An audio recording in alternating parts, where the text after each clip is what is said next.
Hello students, welcome to Chemistry of Chemicals. And today I'm here for discussing the important topic for organometallics, that is octacarbonyl dicobalt. This is important catalyst which is used in many reactions, which includes Poisson reaction, oxo process, and many more. So firstly, this how to prepare this catalyst is that we can prepare this by the use of cobalt carbonate with the addition of hydrogen and carbonyl CO group at the pressure of 300 bars and 130 degrees Celsius as a temperature. So on reaction with cobalt carbonate with the hydrogen and carbonyl, we get this octacarbonyl dicobalt, that is CO2 carbonyl 8 times with the loss of carbon dioxide and water.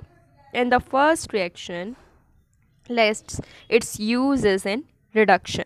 So in reduction, this is used on reduction with sodium in the presence of THF,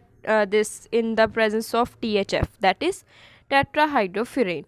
So here we get NaCO4 as a complex, and this also further react with sodium again in the presence of ammonia, and the reaction which proceed in the presence of sodium and ammonia, this also called as Bach reduction. So this complex of sodium cobalt that will react with sodium and ammonia again, and we get Na3CO carbonyl 3 times. Next, we have the second use of this catalyst, which is important, that is oxo process, that is carbonylation reaction of alkenes. तो इसका इस्तेमाल हम कार्बोनिलेशन reaction of alkenes में करेंगे. Here we get aldehyde और alcohol as a product. So let's see the example that is shown in green color. We have alkene RCH double bond CH2. We added here hydrogen and carbonyl group at the temperature of 130 to 180 degrees Celsius in presence of this catalyst CO2 carbonyl 8 times, and you can see here we get the two products, one is major and other is minor. The major product shown in that we have the hydrogen addition to the carbon which having the lesser number of hydrogen atoms. In alkenes जो carbon पे less number थे hydrogen के, वहाँ पे hydrogen चला गया, और जो कार्बन के साथ दो हाइड्रोजन अटैच थे उसके साथ CHO ग्रुप की अटैचमेंट हो गई. This is your major product. और माइनर कब होगा? अगर जो CHO ग्रुप है वो फर्स्ट जो हो कार्बन पे हाइड्रोजन, एक ही हाइड्रोजन था उसके साथ CHO ग्रुप अटैच हो जाए, और जो एक हाइड्रोजन का एडिशन है वो उस कार्बन पे हो जिसके साथ दो हाइड्रोजन थे. तो we get RCH with that CHO, and further is CH3. This will be your minor product.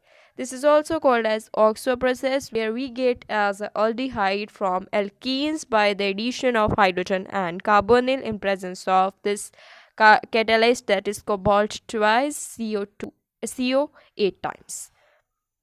Now let's see its mechanism, how this undergoes, how we get this this group which we have the aldehyde group, how we get it. So let's start about its mechanism.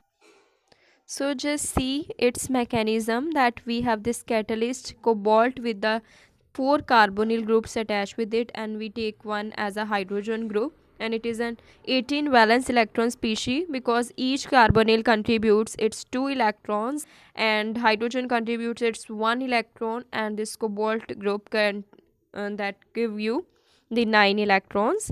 This is 18 valence electron species. First is the loss of CO group. So carbonyl group का loss हो जाएगा तो हमारे पास यहाँ पे vacant side create हो जाएगी जो आपको 16 बैलेंस इलेक्ट्रॉन शो कर रही है पिंक कलर के साथ. उसके बाद इसमें क्या हो जाएगी? एल्कीन.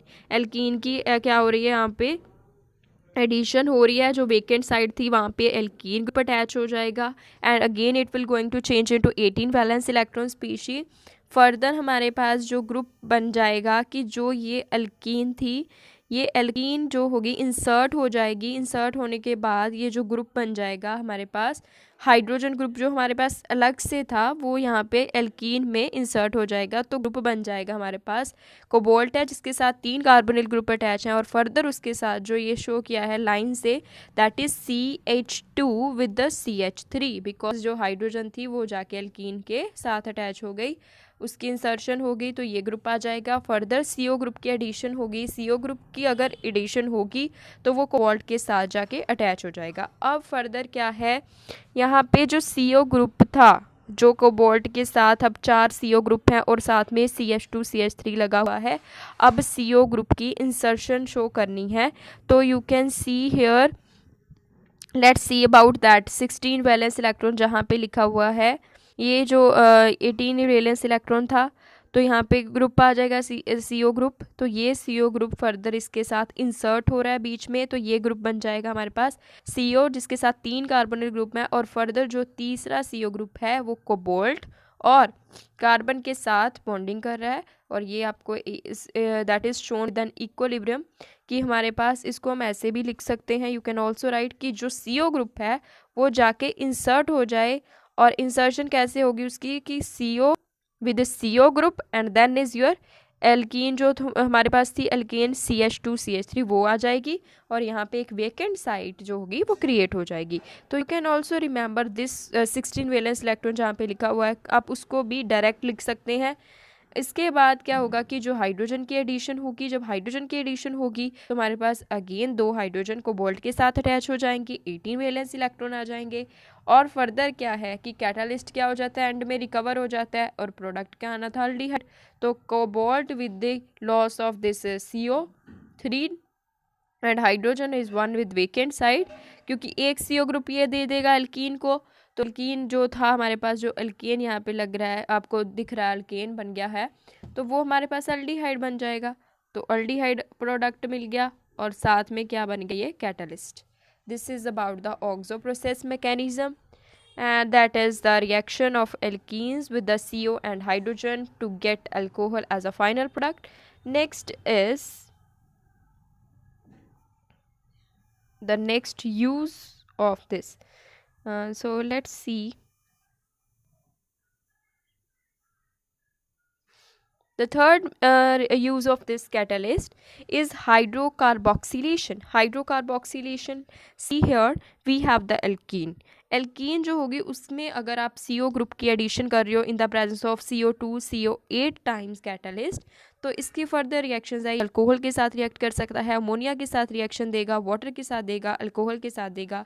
और ये कैसे रिएक्शन हो रही है, अब आप ध्यान से देखो कि फर्स्टली अगर आप ये कंपाउंड है एल्कीन, एल्कीन में CO ग्रुप की आप एडिशन कर रहे हो, साथ में ये कैटलिस्ट का यूज़ कर रहे हो, तो एल्कीन जब अल्कोहल के साथ रिएक्ट करेगा तो प्रोडक्ट कैसे बनेगा, क्या प्रोडक्ट बनेगा। फर्स्ट आपको अल्कोहल के साथ रिएक्शन दिख रहा है कि एल्कीन क्या बना रहा है, RCH2 CH2 COOR, यहाँ पे बन चुका है एक ester.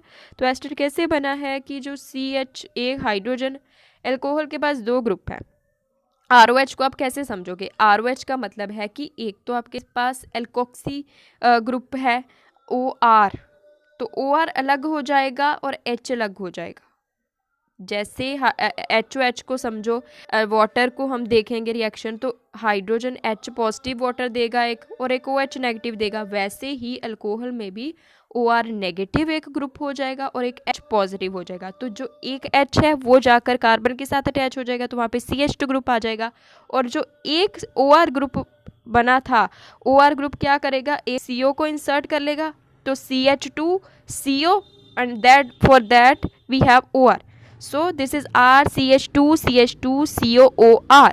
After that we have the reaction with ammonia. Ammonia के साथ रिएक्शन कैसे होगी, अमोनिया में हमारे पास भी सेम है कि एक H पॉजिटिव बाहर और दूसरा NH2 नेगेटिव, तो वो बन जाएगा RCH2 CH2 CO and NH2।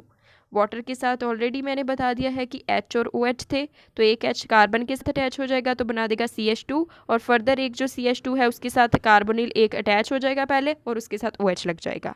तो ऐसे आप याद कर सकते हैं।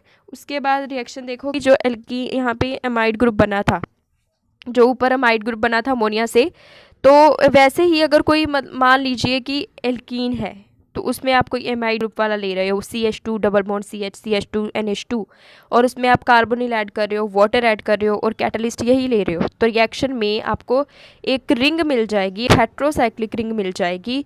कैसे मिलेगी कि firstly you have this NH2 CH2 CH2 CH2 COH acid बन जाएगा, उसके बाद वाटर के लॉस के बाद आपको एक रिंग मिल जाएगी। अब आपको डायरेक्ट जो रिएक्शन इसमें याद रखनी है कि अगर आप एल्कीन की रिएक्शन अमोनिया अल्कोहल या वाटर के साथ करते हो तो प्रोडक्ट को कैसे बनाना है उसको हमने यहाँ पे सीखा है। This is hydrocarboxylation, because carbonyl group भी ऐड हो रहा है बीच में, तो this is hydrocarboxylation reaction. Next is carbonylation reaction of saturated alkyl halide. तो जो सैचुरेटेड है जिसमें सिंगल बॉन्ड है तो वो कार्बोनिलेशन रिएक्शन करते हैं। कार्बोनिलेशन का मतलब ही क्या कि CO ग्रुप की एडिशन है। तो यहाँ पे एल्काइल हैलाइड लिया है RCH2CH2X, उसमें डाला CO ग्रुप और साथ में डाला अल्कोहल R-OH। अब आपको बताया हुआ है कि अल्कोहल अपना OR पार्ट देगा और CO group as it is एक कार्बन के साथ चला जाएगा, तो ये बन जाएगा RCH2CH2COOR- और यहाँ पे कैटलिस्ट उन्होंने कौन सा लिया है, वही वाला, बस उसमें क्या लिया, दूसरा वाला यूज़ कर लिया कि सोडियम है बाहर और अंदर क्या है CO कार्बोनिल 4 टाइम्स। नेक्स्ट आ जाता है इसका मैकेनिज्म। अब इसमें हमने जो कैटलिस्ट इस्तेमाल किया इसका क्या होगा कि सबसे पहले अल्काइल हैलाइड ले लिया, अल्काइल हैलाइड में ये कैटलिस्ट ऐड किया, जब ऐड करोगे तो प्रोडक्ट में आ जाएगा RCH2CH2CO कार्बोनिल 4 टाइम्स। फर्दर क्या होगा, एक कार्बन का लॉस हो जाएगा, तो क्या कितने कार्बोनिल रह गए, 3। फर्दर 2 कार्बोनिल की एडिशन कर दी तो दोनों के दोनों बीच में अटैच हो जाएंगे, बन जाएगा RCH2CH2CO 1 कार्बोनिल और बाद में कोबाल्ट उसके साथ 4 कार्बोनिल। फर्दर अल्कोहल डाला तो क्या बन जाएगा, एस्टर। तो यहाँ भी अल्काइल हैलाइड एस्टर बन गया, तो अल्केन से भी एस्टर बना दिया।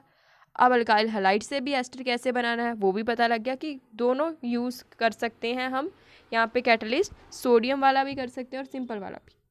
नेक्स्ट करते हैं इसका 5th रिएक्शन जो ये देता है, that is addition of HCN with alkene.